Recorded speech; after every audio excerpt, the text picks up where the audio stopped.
Hi, my name is Magdalena Mook, and I'm the CEO of the International Coaching Federation. And today I'm speaking to you from Alexandria, Virginia, United States, as I am very excited for the first in-person meeting of the leadership of our organization. And as you can imagine, we have some brilliant coaches working with many organizations and many individuals that do represent large and small organizations and corporations.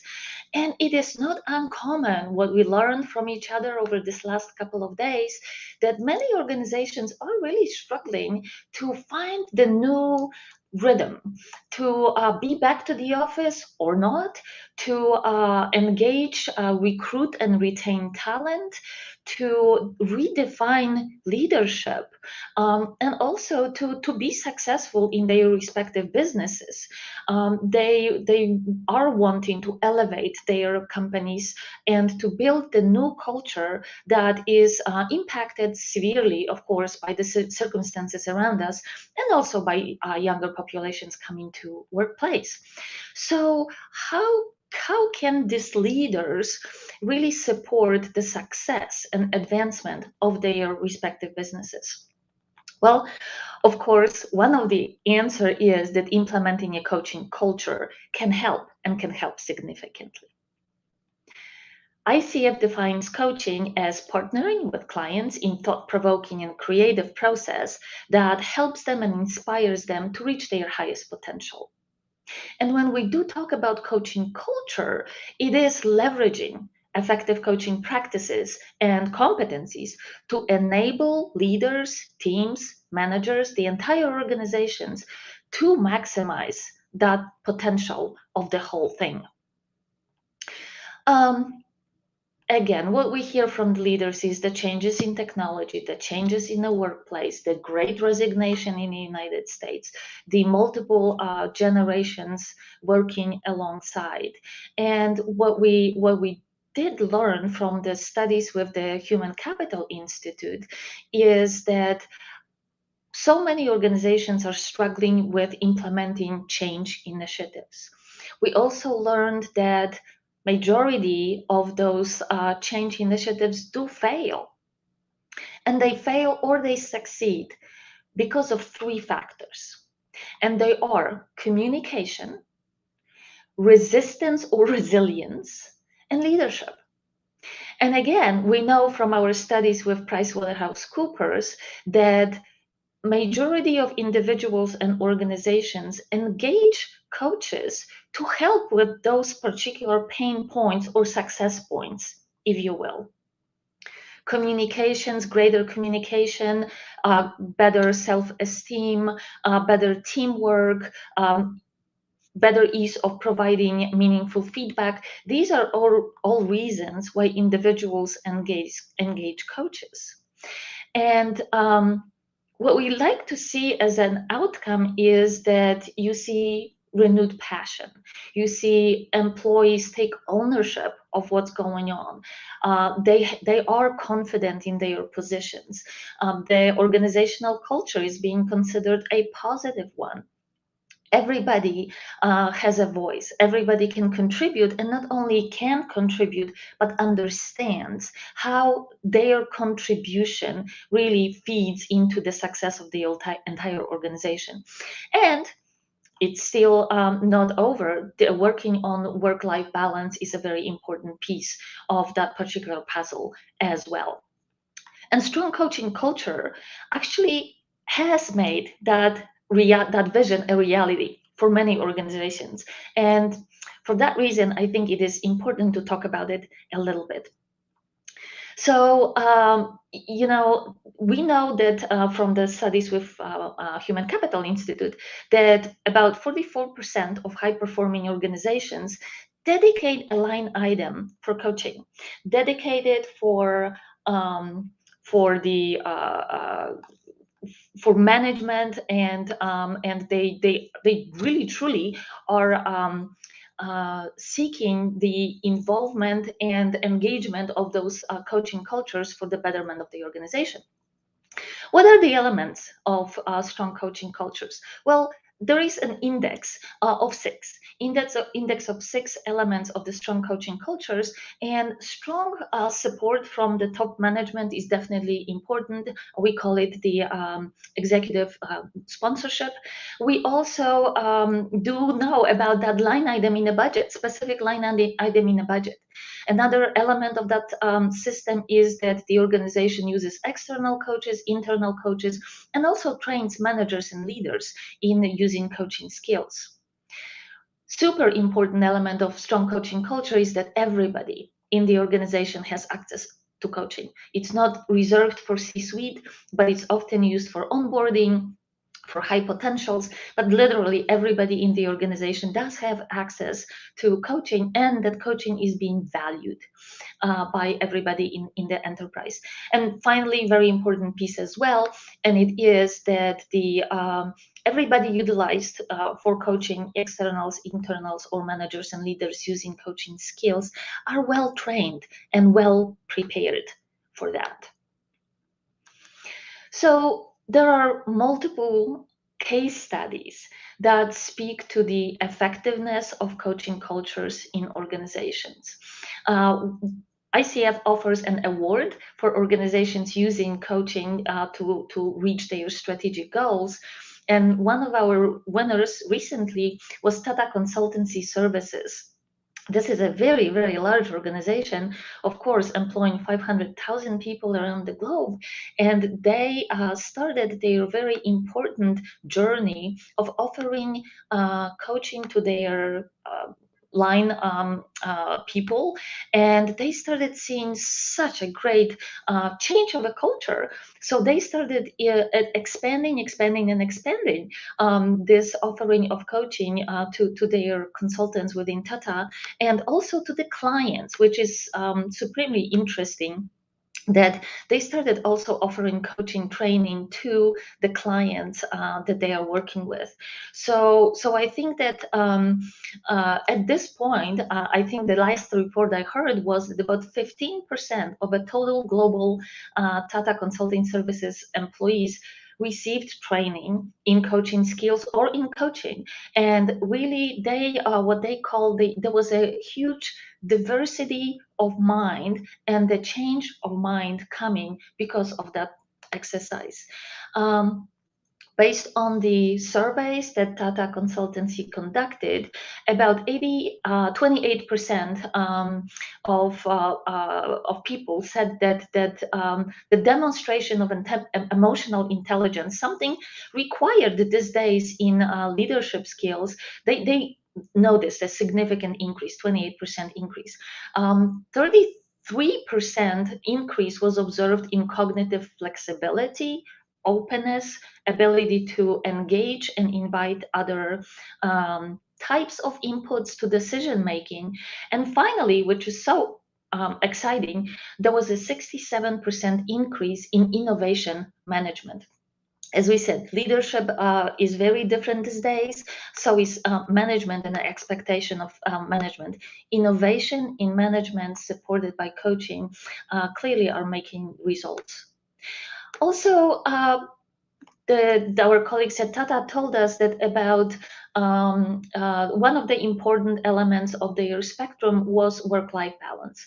And because of coaching, they noticed 13% increase or improvement in work-life balance.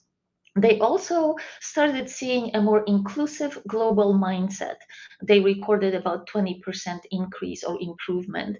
And also in team communication, we mentioned communication being so often a subject of coaching engagement. So powerful questioning and team communications that improved by 21% according to Tata.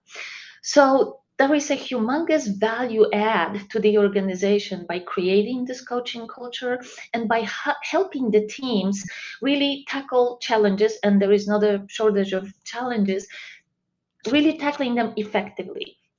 And this change management supported by coaching happened to be very successful. So the whole culture of the organization was really transformed in that process of offering coaching and coach training to employees. And it also helped building very different levels of teamwork, camaraderie, and confidence. So this is why we say that building coaching culture within the organization actually is a business proposition. It is not nice to have. It is truly must have these days. Earlier studies with Human Capital Institute suggested that organizations with strong coaching cultures enjoyed much greater engagement of their employees. And we all heard those stories, right, about low engagement. So the more specific engagement of their employees very quickly transitioned and transferred into a better financial reports in comparison to organizations of similar size and in similar sectors. As I said, we have some very, very interesting case studies. For example, in 2020, Cleveland Clinic here in the United States said that because of building coaching culture, they realized $85 million savings because of physician retention. So this is absolutely phenomenal, especially in a time when we know that the burnout rate amongst the physicians and nurses has been tremendous because of the pandemic. International Trade Administration, they said that they achieved 225% return on investment on all of their dollars invested in training in 2020, also because there was coaching offered to sustain the gains of the training. So, and there are, again, so many other resources and so many other great success stories that were supported by building coaching cultures, offering coaching, and introducing whole organizations to the mindset of coaching organization. You can certainly go to ICF website and check some of the stories about our PRISM Award winners. By the way, Tata Consulting Services was one of them. We also did a global coaching awareness study. We released it earlier this year. I think I spoke about it in one of our previous meetings together. But as I said, communication skills improved by 42%, increased self-esteem 41%, work-life balance 38%, productivity 38%, and so on and so forth. So all those factors really built into the resilience and innovation and creativity of staff within organizations. So as I said, it is truly a business proposition. It is not nice to have. If you want to lead a thriving organization, building coaching culture, bringing those mindsets, bringing those different modalities of coaching, this is really what is making a difference for each employee and therefore for the organization as a whole. And coaching culture really strengthens the team. We do know from other studies that so many people who enjoyed and experienced coaching would repeat the engagement if they were given the opportunity to do so. So it is important to know what is most needed and where the acupuncture point, if you will, might be for the organization, so that this coaching culture and coaching program is being built appropriately and in a sustainable way that can last, that it's not one-off, but instead is becoming a fabric of the organization. One of my favorite stories about coaching culture is actually with EY, because EY started utilizing coaching quite a long time ago, very, very successful program. And of course, primarily it started with business outcomes being the desired result of coaching. And yet they did realize exactly what I was talking about before.